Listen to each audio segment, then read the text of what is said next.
Court में सुनवाई हुई, क्या कुछ हुआ? देखिए, उस केस में आपको जानकारी के लिए आप लोगों को बता दें अभी फिलहाल कि वो 3 केसेस हुए हैं और 3 केसेस में पुलिस के द्वारा जो है सो बोल रहे हैं कि अनुसंधान में हमको और पूछताछ की ज़रूरत है। तो 7 दिन का जुडिशियल रिमांड को माना गया था, लेकिन जज साहब बहुत मशक्क़त के बाद चूँकि कुछ चीज़ को कोर्ट के सामने रखी गई तो 24 घंटा के लिए इनको रिमांड पर दिया गया है। 24 घंटा के लिए। इससे ज़्यादा बात अभी चूँकि मेरिट पर केस पर जब देखा जाएगा तो कुछ धाराएँ ऐसी है जो देखने से पता चलता है कि वो धारा आईपीसी में है ही नहीं, ऐसे धाराओं का भी इम्पोजिशन हुआ है।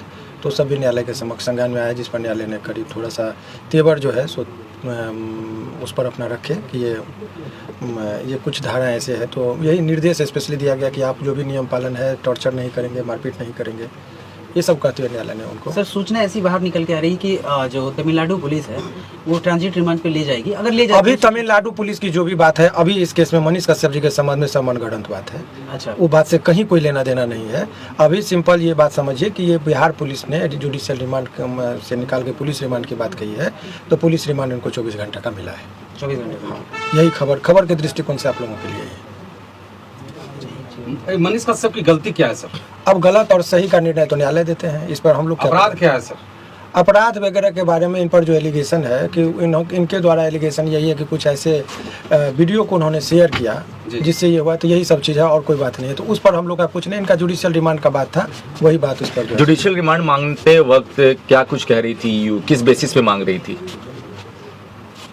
उनका यही कहना है कि अनुसंधान पूरा नहीं हुआ है, इसमें कुछ पूछताछ और फर्दर 24 घंटा में वो नहीं हुआ है, तो 24 घंटा का जो है सो इनको और फर्दर टाइम चाहिए। 167 जो है CRPC उस धारा के अंतर्गत इन्होंने कहा है और माननीय न्यायालय ने उनको जो है सो स्वीकार अभी 24 घंटा के लिए किया है। इतना ही चीज़। सर, मनीष कश्यप ने अपना गुनाह कबूल कर लिया?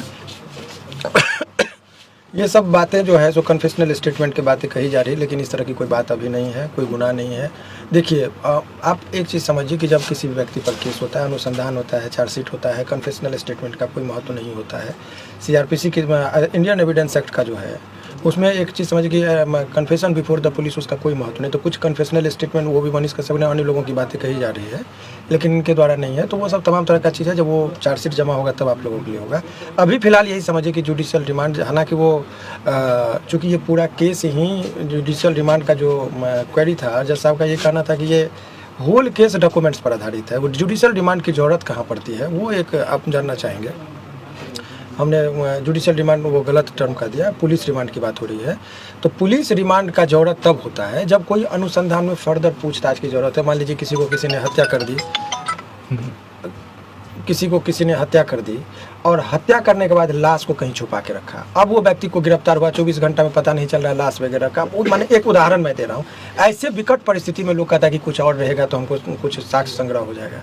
इस केस में डॉक्यूमेंट्स पर आधारित केस है, सारा चीज़ एलिगेशन डॉक्यूमेंट्स पर है। यही है कि इन्होंने कुछ वीडियो वायरल किया जिससे 2 राज्यों के बीच में तनावपूर्ण स्थिति हुई, ये एलिगेशन है।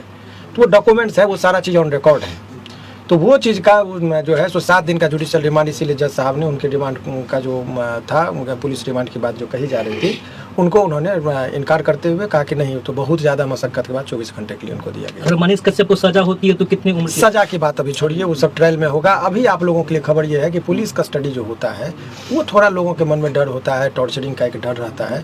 तो उस पर उन्होंने कह दिया है स्पेशली कि इनको ले जाने से पहले भी मेडिकल होगा, कि इनके जख्म कहीं दाग धब्बा कुछ ना हो, और उसके बाद जो है इनको जब अपियर कराया जाएगा तो भी देखा जाएगा कि इनके शरीर पर कोई दाग नहीं हो और इनको टॉर्चर न किया गया हो। इसका भी न्यायालय ने मैंने ख्याल रखा है और ये चीज़ उन्होंने कहा है। सर, एक वकील होने के नाते कितने दिनों में बेल हो जाएंगे मनीष कश्यप? इस सब चीज़ पर मैं अभी कोई टिक्का टिप्पणी नहीं करूँगा, ये उचित भी नहीं है अभी वर्तमान परिस्थिति में करना। अभी न्यायिक प्रक्रिया है, उस पर रहना चाहिए। लेकिन सामान्यतः केस में हर केस में लोगों को बेल जनरली मिल ही जाता है।